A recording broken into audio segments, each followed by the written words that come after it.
Hey y'all, how you doing? It's Valerie here, and I recorded a whole video yesterday for you guys, and it's gone, as if it never existed. So this morning, I was a little frustrated with the fact that that video was gone. I have to go out to my greenhouse and put some things inside. I've had my asparagus sitting out and a few pots, but it is supposed to freeze tonight. We're having a late freeze. So I need to go get my stuff in my greenhouse that I've had outside. Now, I did have my citrus outside, but I've already moved it in.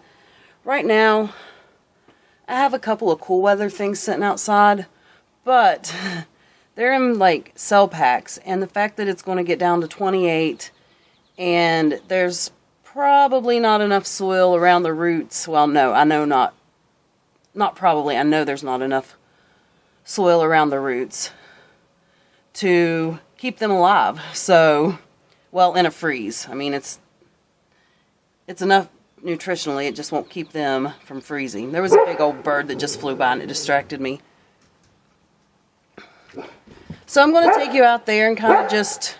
My dogs are barking at that bird. So I'm going to take you out there and just kind of show you what I do when it gets cold. So I have this couple of pots of bulbs, and they are springtime bulbs.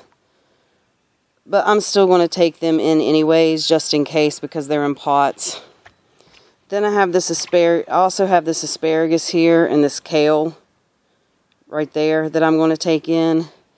Because while I think the kale will be fine, I've definitely had kale survive those temperatures before, I don't want to chance it, because it took them forever to germinate because I had old seed, and now they're coming up really nicely. See, I even have more sprouting. As you can see, my greenhouse is getting full, so I'm just going to bring the plants in, set them in the floor, and I won't have a way to walk, so when I come in to check in the morning, I will have to move stuff out of the way. I already brought that little tray in. See, these right here, that's what I worked on last night that I recorded with you. I potted up some of my seedling cell tomatoes. I potted up a couple of tomatillos. I also planted some alyssum and some nasturtium seeds, but that video is completely gone. But since this is getting full, I'll just stuff it with plants. This time of year, I just keep an eye on the weather forecast.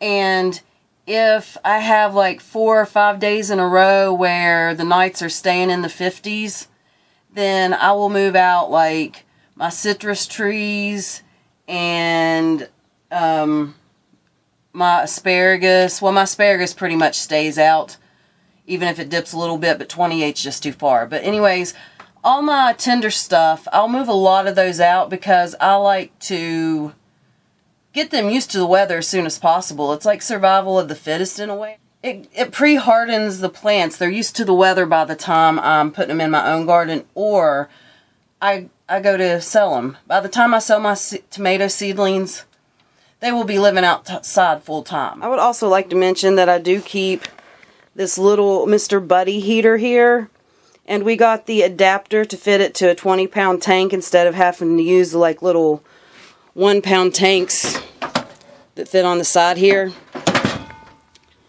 And I keep this out here in case we have an electric failure. I like to have that out here ready to go, so that way if we do lose electric, all I have to do is come out here, turn it on, and wait for the electric to come back on. I don't want to have to be searching for it in amongst my camping gear, like after the electric's gone off and there's no lights, or it's in the middle of the night and you can't really see, or it's, you know, you're in bed and you realize the electric's off and, oh, I've got to go search for the heater. No, just get it, put it in your greenhouse, keep it ready. A couple of years ago, when I first got this greenhouse set up, I don't know how many years ago now it was, but the electric went out and I had COVID at the time, and I just couldn't come out here and make myself carry everything inside. I didn't have as much in it as I have now. There was maybe 8 or 10 trays because it was a little earlier than in the year. And I could not make myself come out here and carry those trays in. It was mostly cool weather stuff, but I knew I was going to lose some things because I had started a few warm weather things. I knew there was going to be loss, and there was. And there was just nothing I could do about it because I didn't have my heater in here. I was inside sick with COVID. And had my heater already been in here ready to go, I wasn't even sure. I'm not even sure I had propane at the time. But if my heater would have been in here ready to go, even being sick, I could have came out here and lit it. And the stuff would have been fine. Oh geez, what can you do? Every time I win, I lose. Take 2 steps, then trip on 3. Got a PhD in calamity. Oh geez, just laugh it off. If life's a joke, I'm the setup gone wrong. Might be a mess, but at least I'm free. Guess I'll keep on rolling like tumbleweeds. Had a date with a girl. I figure since I'm out here, I would like to go over some of my most used tools in this greenhouse that you might not think of. I mean, everyone knows you need a shovel and that kind of thing. I just want to maybe share with you some of the things I use and some of the things that makes my life easier. We have a watering jug. Now I know people are like, a watering jug's obvious. I have multiple watering jugs I use out here, and what I will do is I'll bring water out here. I'll fill up all my jugs and bring them out here. And as I use them, like if I use, say, 2 watering jugs today, I take those inside and fill them and bring them out with me next time I come out. And that way I'm in a constant cycle of having water jugs out here because I don't have water ran. I also have one of these that has a little tiny spout because this is very gentle for watering seedlings. I have one of these for my inside seedlings and one of these for my outside seedlings. The next not so obvious thing is batteries. My little thermostat over here is battery operated and it uses Wi-Fi, so I can be sitting in my house and check it. So I've just learned to keep a few batteries in here, and when it gets hot out, I will take them inside. I put them out here in the fall, and then I take them in once my plants come out of here because my greenhouse is too hot. So that way it doesn't drain them. The next tool is this little dibbler. I love this thing. It came with a little kit. It had like a little plastic cup. It came with a little plastic cup like this. This is not the cup. It was blue, but it was exactly like this.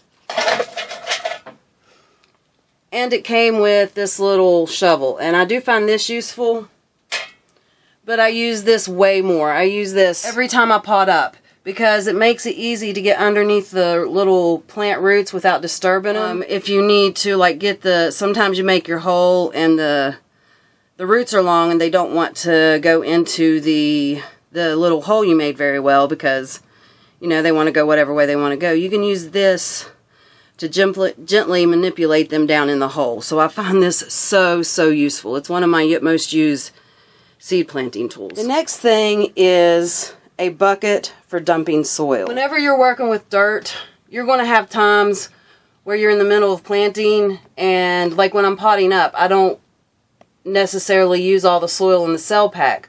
Or if I've had seed failure, I've got a dump box. And what I do is I will usually let this dry out completely, so that way any seeds that are in there that might want to grow will die, or if it happened to get fungus gnats or something, all of that stuff will die out. And I'll reuse it. Sometimes I will just throw it into my compost bin and recompost it first. Sometimes after I let it dry, I'll reuse it if I need it and I'm in a pinch. The next thing is also a dump bucket. When I'm out here potting up, sometimes if I'm using compost or if I'm using soil that's maybe they don't have the soil I want, so I have to buy a different brand, like Miracle-Gro is a good example. Sometimes you'll find little chunks of wood chips in it still, or other material, like if it's compost, sometimes you'll find a leaf or something like that. And these are things that are compostable, but they're too big, they're not broken down enough to be used right now. So I put those in a dump bucket, and then along with any like dead plants or weeds. So if I'm going through and potting up and there's something that's died or there's weeds, I'll also throw that in there. And then at the end of the season, I take that and dump it into my compost pile as well. At the end of the greenhouse season, that is, not at the end of the gardening season. As soon as I'm like taking all my plants out of the greenhouse, my dump bucket will go in the compost. Okay, this kind of goes with the water jugs, but I like to keep a watering tub. I like to keep a watering tub out here. Now these little cell packs will sometimes dry out very quickly, and you can top water them. Sometimes doing it that way they don't get saturated as thoroughly as they could be. Soil takes a second to absorb, so some of the water that you put on it when you overhead water is going to roll off. So what I like to do is I will take a flat and put it down in there, leave it in there for a couple hours, letting it bottom water, and go on do other things elsewhere, and then I'll come back and change it out. And I find that doing it that way gives me a little more time before they need to be watered again, compared to if I just use my watering jugs. The next thing I like to keep out here is just extra tags, a garden marker, and some scissors. Also, I like to keep a notepad. There are so many times I've been out here in the past where I didn't have like a notepad out here, or extra marker, or a pen, or extra labels, and it's just really annoying when you need to write something down. Like sometimes you want to write down something you don't want to forget, or you need to write down like me when I go count my tomato seedlings. It's nice to just be able to grab a notepad out here and write it down and not have to remember to bring all that stuff. It's just very convenient. It's a small thing, but it's very convenient to have those extra like implements, and a pair of scissors, because you never know when you're going to have to cut open a bag of soil, or you're going to need to cut a string, or just many other things that can come up. Even, you know, deadheading plants if you want to go there, but I usually just pinch when they're young. Another thing, and I don't have one to show you because I took it inside already, is a trash bag. You will not believe how much trash can be generated from a greenhouse. For me, because I reuse all my, plastic containers, over time they break down, so sometimes as I'm like potting up or filling them with soil, I'll come across some that need thrown away. It's really easy to forget that you might need a trash bag out here, but it's real convenient just to have one when you need it. So, like my first couple of years, I just never thought to bring one out here. I would go in and get one when I had a bunch of trash. And now I'll just try to keep one out here so it's ready to go and I don't have to go in for it later. Oh, and when I'm done, I always remember to pull my heater back out into the middle of the room. Instead of, like when I come in here, I'll shove it up against this side to be out of my way. But I always remember to pull it back out to the middle before I go in. Alright, that's all the little tools that I can think of for now that might not be so obvious in the greenhouse. Thank you for spending this chilly day with me. I appreciate it so much. I will see you next time. Bye.